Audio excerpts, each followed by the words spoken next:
Huh. Okay. Almost like Bengalis. Bengalis are also Austro-Mongol and Austro-Dravidian mixture. So like that.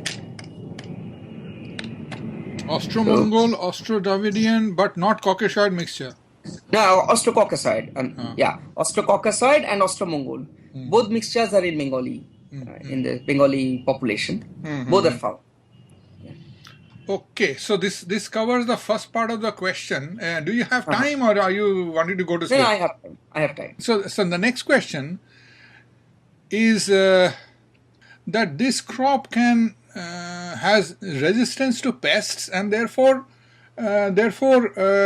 you do not need pesticides so much, and you can reduce dependence on chemicals, and therefore you can also help biodiversity, etc. But my common sense tells me just the opposite. It likes monoculture. It makes money actually from selling pesticides rather than the crops. Very and precisely. Very and precisely. their history is in making chemicals that kill things. So what do you have to say about that? How can they make this claim that this GMO is pest resistant and Reduces therefore pesticides. I mean, they claim that use of GMO reduces pesticide use. yeah That kind of claim. Yeah, that's what they're claiming. But I know the history of Monsanto. I mean, they produced DDT, they produced Agent Orange. They faced millions and billions of dollars of claims. Not only that, it's so obvious. I mean, only this, the extremely biased and I would say the company stooges or the bankrolled organizations and bankrolled individuals can only claim that, because it's so obvious. You just take, for example, one of the most largest selling herbicide of the world, which is glyphosate. Glyphosate, Roundup, the brand name Roundup. Now Monsanto has developed a Roundup ready plants, Roundup ready crops. So like Roundup ready cotton, Roundup ready canola, Roundup ready maize, corn, all of these. The point is that they know that Roundup eventually kills off all the plants in the field. All the plants, all the worms, all the microorganisms, all the birds that eat them, everything.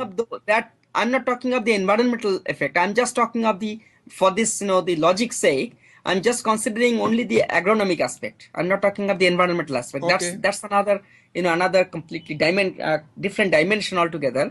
But let's confine to the agronomic aspect itself for the benefit of the farmers. So, Hello?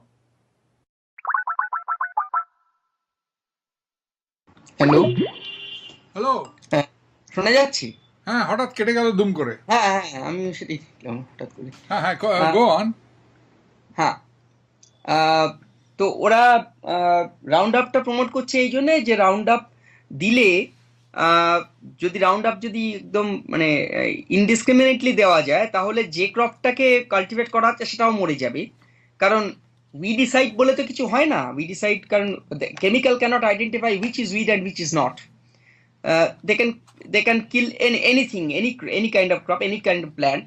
So the indiscriminate use of herbicide cannot be done in a crop field. So in order to facilitate that, they have developed Roundup ready crops which will survive the assault from herbicide.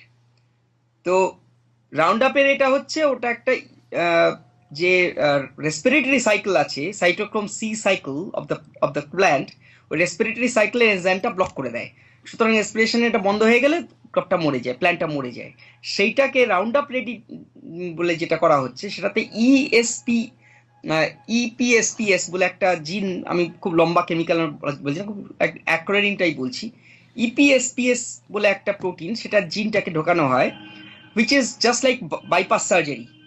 মানে যখন ওই respiratory সাইকেলটা বন্ধ হয়ে গেল, roundup ready ক্রপের মধ্যে একটা bypass channel খোলা থাকে, যাতে করে যে roundup ready crop can continue with respiration and can survive. তো in order to grow that type of crop, that will facilitate the use of Roundup, the chemical. So the explicit object of promoting Roundup ready crop is to promote and increase the sale of this herbicide. So how can it be reducing the chemical? It's actually enhancing the sale of the chemical and use of the chemical. And then comes the environmental effects. Now there has been ample number of studies about, especially with by Rick Relaya. He has published about 7 such articles in peer-reviewed top international ecological journals like Ecological Applications and Ecological How do you Systems. spell the name Rick Relaya? Relaya, Relya. Relya.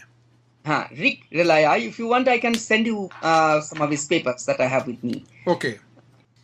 Okay. Rick Relaya and many other colleagues have actually proved that the drainage of, the washout or the runoff water which contains the residues of Roundup is enough to kill off any species of amphibians, terrestrial and aquatic, and all forms of amphibia, whether they are tadpoles or adults.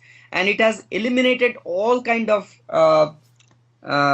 amphibians from American farm fields, in addition to different other kinds of aquatic fauna, including small fishes and zooplankton. So those have been proved repeatedly, but these are deliberately suppressed from such publications.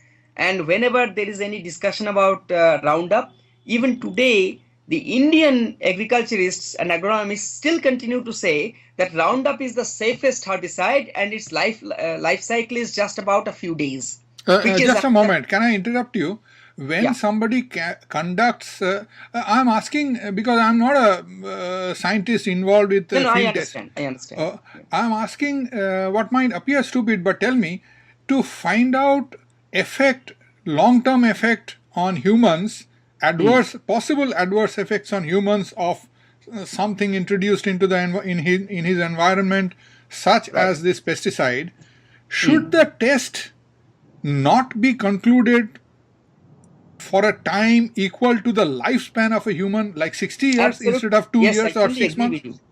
Yes, that is the most. Yes, absolutely. That is the most rational judgment, and that is what precautionary principle suggests. But that obviates the possibility of making profit. And therefore, second question. The pressure is on the government to stop this kind of testing. And just by 1 year's testing or 2 years testing, they always tend to claim that now there is no visible effect of harm, and therefore it should be cleared out. So that is the enormous pressure from the company, and then the company fed scientists who always argue that there is no harm, there is no evidence of harm. So our argument is that no evidence of harm is not the evidence of no harm. Correct. But tell me something else. This killing of amphibians and other small waterborne animals, should this not be taken by smart humans as the case of the canary in the mines? Absolutely. And that is being repeatedly taken up by the ecologists. But these are deliberately suppressed, as if those studies have not yet been conducted, and they repeatedly tell people in the public media, mass media, that there has been no such experiment that proves that there is any harm from Roundup or Roundup ready crops. And the mass media in our country are all captured and owned by the corporate sector, including our Anandabazar Patrika, who are the guardians of Bengali language and Bengali culture and Bengali science. So they never take care of this kind of public. I have personally written and sent about a dozen articles on these, including letters to editor, but none were published. None saw the light of the day. But there was another one. Vivek Debroy and Amit Mitra, these two bongs from Rajiv Gandhi Center for Advanced Studies.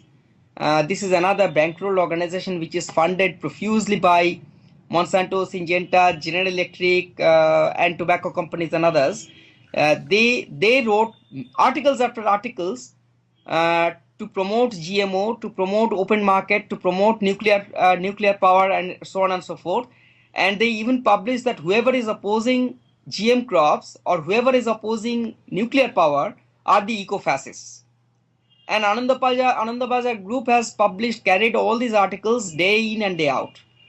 But no one knows, not a single article to oppose this viewpoint was ever published.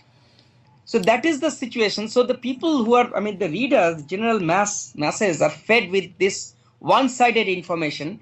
They have no idea that all that they are reading are completely false and outdated information. And there has been advanced scientific experiments that has proved just the opposite. I have to interrupt you for a moment, Debal Babu. Sure.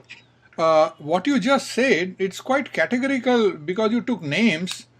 Yes. Can I say that? Can I record and say you said it, or I should edit these out? You can if you want, because I have all the documents. And you have when I already, say what you told me, you Anandabaja, already written about it somewhere, or you have already. It's not new news. It's old news, is it? No, I have not. Well, in my book also I have written this, but No, I for didn't instance, mention this the name gentleman there. called Amit Mitro and all that, I'm hearing the first time. Yes, you can easily. Particularly Vivek Debroy is one. He has already written this kind of thing. There is another one is the Swanomics. This was a column by Ankleshwarya Swaminathan Iyer, an economist. And in his column, he also used the same word, eco-fascists, to blame all the anti-GMO activists and others. Then there is C.S. Prakash. Dr. C.S. Prakash, he's from Tuskegee University, and he is actually, I don't know how much salary or how he is associated, but in all his articles, he has categorically mentioned some of the companies too, GM companies, and he has very openly, praised GMOs, flouting all the contrary evidences as if they don't exist. So you can, I always take these names because they have already published these. C.S. Prakash and Vivek. So you're not afraid. So you're not afraid if I advertise this conversation. Yeah, no problem.